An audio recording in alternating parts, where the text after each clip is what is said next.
মায়ের মৃত্যুর ১ বছরের মধ্যে বিল্টুর বাবা যখন আবার বিয়ে করে ঘরে বউ আনলো, পাড়ার লোক অনেক কথা বলেছিল সেদিন। বউ মরার বছর ঘুরতে না ঘুরতে বিয়ে, তাও এমন বিধবা কালো কুচকুচে মেয়েকে। বিল্টুর বাবা গোপাল সেদিন কারো কথার উত্তর দেয়নি। ছোট্ট বিল্টুর যে মায়ের খুব দরকার সেটা সে বুঝেছিল। সারাদিন ছেলেটা কাঁদে, গোপাল কাজে বেরিয়ে যায় 7 সকালে। অসুস্থ মা একা পারে না দুরন্ত বিল্টুকে সামলাতে। চম্পা এক অভাগী মেয়ে, ছোটবেলায় বাপ মা হারা সে, মামার বাড়ি মানুষ। বিয়ের 3 মাসের মধ্যেই বিধবা হয়ে ফিরে আসে মামার সংসারে। সবাই বলেছিল, কি কুলোটা মেয়ে বাবা, একে তো ওই রূপের ছিরি, বিয়ে হতে না হতেই বরকে খেলো। সারাদিন কাঁদতো চম্পা, মামা মামির গঞ্জনা সহ্য করতে হতো তাকে প্রতিনিয়ত। তাই গোপালের সাথে দ্বিতীয়বার বিয়ে দিয়ে ঘাট থেকে বোঝা নামিয়ে যেন শান্তি পেয়েছিল চম্পার মামা মামি। চম্পাও স্বপ্ন দেখেছিল নতুন করে সংসার করার। এ বাড়িতে এসেই কোলে তুলে নিয়েছিল ছোট্ট বিল্টুকে। সারা দিন বাড়ির সব কাজ করে বিল্টুকে সামলাতো চম্পা। বিল্টু খুব দুরন্ত, কিন্তু আশেপাশের লোকজন যখন শাশুড়ি মায়ের কাছে এসে বলতো, দেখো খুড়ি, বিল্টুকে নিয়ে বড় ভয় হয়, সৎমা তো, যদি কোনো ক্ষতি করে দেয় তখন। এসব শুনে চোখে জল আসতো চম্পার। কিন্তু বিল্টুর মুখে যখন আদো আদো গলায় মা ডাকটা শুনতো সে মনটা যেন জুড়িয়ে যেত, ভুলে যেত সেসব অপমান যন্ত্রণা।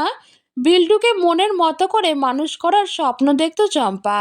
সিদ্ধান্ত নিয়ে নিয়েছিল বিল্টুই হবে তার একমাত্র সন্তান। কিন্তু হঠাৎ ঘটে গেল অঘটন। একটা ভয়াবহ দুর্ঘটনায় মারা গেল গোপাল। পাড়ার লোক বলল, ডাইনি একটা, যার সাথে বিয়ে হয় তাকেই খায়। শাশুড়িও একমাত্র ছেলের মৃত্যু শোকে কথা শোনাতে ছাড়ল না। গোপালের মৃতদেহের সামনে ঠাই বসেছিল চম্পা। হঠাৎ আঁচলে টান পড়তেই দেখল বিল্টু। চম্পা বিল্টুকে কোলে নিয়ে ঘরে নিয়ে ঘুম পাড়িয়ে দিয়ে এলো। সংসারের দুর্দিন নেমে এলো, চরম অভাবের সম্মুখীন হলো গোটা পরিবার।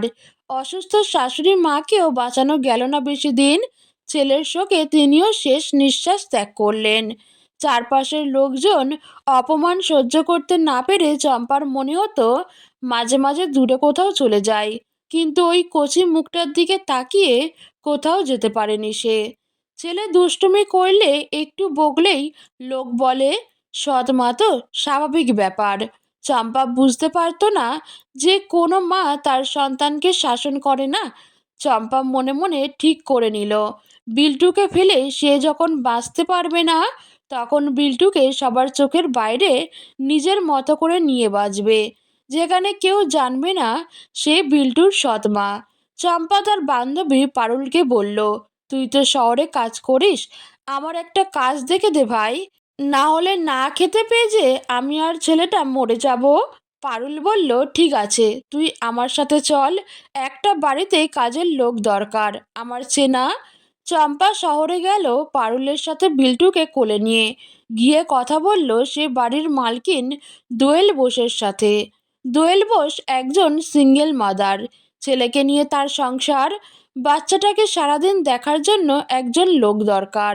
আগের মেয়েটি কাজ ছেড়ে দিয়েছে, তাই সারাদিন অফিসে ব্যস্ত থাকেন দোয়েল। চম্পা তার জীবনের সব কিছু বলল। দোয়েল বোঝে একটা মা বা একটা মেয়ের যন্ত্রণা। বলল, দেখো, এ বাড়িতে আমি একাই থাকি ছেলেকে নিয়ে, তুমি চাইলে তোমার ছেলেকে নিয়ে থেকে কাজ করতে পারো। মাইনের কথা বলতেই চম্পা বলল, না ম্যাডাম, কোনো টাকা আমার লাগবে না, শুধু আমার ছেলেটাকে লেখাপড়া শেখাতে চাই। ছোট্ট বিল্টুর মুখের দিকে তাকিয়ে দেখলেন কি মায়াভরা মুখ। বললেন, ঠিক আছে, তাই হবে, তোমাকে বিশ্বাস করে বাড়িতে রাখছি, বিশ্বাসটা রেখো। চম্পা বলে, আপনার এই সাহায্য আমি কখনো ভুলবো না। কয়েকদিন পর যা ছিল জামা কাপড়, দরকারি জিনিসপত্র পুডলি বেঁধে বিল্টুকে নিয়ে রওনা দিল শহরের দিকে। অনেকেই বলল, বাচ্চাটাকে নিশ্চয়ই বেঁচে খাবে হতভাগী। কেউ কেউ আটকাতে চাইলো। চম্পা বলল, তোমরা তাহলে নাও বিল্টুর দায়িত্ব।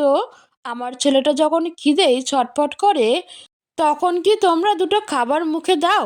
তাহলে আমার ছেলেকে নিয়ে আমি কোথায় যাব তা জানার অধিকার তোমাদের নেই। চম্পা থেকে গেল দোয়েল বোসের পরিবারে। দোয়েল বোসের ছেলে আদিত্যর তো ভাইকে ছাড়া চলে না, একসাথে পড়ে খেলে খায়। দোয়েল দেবী স্বস্তি পেয়েছেন। বিল্টু আর আদিত্যকে নিয়ে পড়তে বসান অফিস থেকে ফিরে, আর চম্পা ব্যস্ত থাকে রান্নার কাজে। বিল্টু দুষ্টু হলেও পড়াশোনায় খুব মনোযোগী। বিল্টু একটু বড় হতেই বিল্টুকে ভর্তি করে দিলেন আদিত্যর স্কুলে। দু ভাই হাত ধরে যখন স্কুলে যায়, চম্পা আপন মনে তাকিয়ে থাকে সেদিকে। কত স্বপ্ন তার ছেলেটাকে নিয়ে। আদিত্য বিল্টু দুইজন বেশ ভালোভাবে উত্তীর্ণ হতে হতে এগিয়ে যেতে থাকলো লেখাপড়ায়।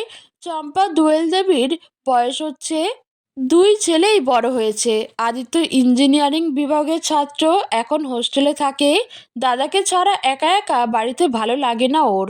দোয়েল আন্টি ওকে সবসময় বোঝায়, ভালো রেজাল্ট করতে হবে বিল্টু, মাকে দেখতে তো হবে তোকে।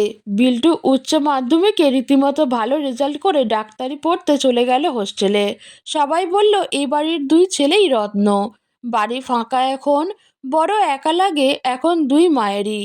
বছর পাঁচেক কেটে গেছে। দোয়েল দেবী চম্পাকে বলে দিয়েছেন, যে কটা দিন বাঁচবো দুই মা একসাথে ছেলেদের নিয়ে থাকবো, কখনো কোথাও যেতে হবে না তোমার। একদিন বিল্টু এসে বলল, মা, এবার ক্যাম্প হচ্ছে একটা গ্রামে, বুঝলে মা, ওই গ্রামে কোনো হাসপাতাল নেই। গ্রামের নামটা শুনে চমকে উঠল চম্পা। বিল্টু বলল, কি হলো মা? চম্পা কাঁদো কাঁদো হয়ে বলল, এখনো ওই গ্রামেই আছে তোর বাবার ভিটে। বিল্টু আরও উৎসাহিত হয়ে বলল, তাহলে তুমিও আমার সাথে চলো, নিজেদের বাড়ি থেকে ঘুরে আসবো। বহু বছর পর আজ আবার চম্পা ফিরেছে বিল্টুকে সাথে নিয়ে। নিজেদের বাড়ির সামনে এসে দেখল কয়েকটা ইট ছাড়া আর কিছুই অবশিষ্ট নেই। কেউ কেউ চিনতে পারলো চম্পাকে। খবর পেয়ে ভিড় জমালো চম্পার ভাঙা বাড়ির সামনে। সবাই ধন্য ধন্য করতে লাগলো চম্পাকে। বলল, চম্পা, তুই সৎমা হয়েও দেখিয়ে দিলি, মা মাই হয়। বিল্টু অবাক হয়ে বলল, সৎমা? চম্পা বলল, হ্যাঁ বাবা, আজ আর তোর কাছ থেকে কিছু লুকাবো না। 2 বছর বয়স যখন তোর, মা মারা যায় তখন তোর, তারপর আমি আসি এ বাড়িতে। বিল্টু বলে, আমি কখনো জানতে চাই না এসব। আমি শুধু জানি তুমি আমার মা, শুধু মা, তুমিই আমার সব কিছু। চম্পার মৃত্যুর পর নিজেদের বাড়ির ধ্বংসস্তূপের উপর বিল্টু মায়ের স্মৃতির উদ্দেশ্যে তৈরি করেছে একটা হাসপাতাল। হাসপাতালে ঢোকার মুখে তৈরি করেছে তার মায়ের মূর্তি। নিচে লেখা, এক মায়ের সংগ্রাম করে সন্তানকে প্রতিষ্ঠিত করার কাহিনী।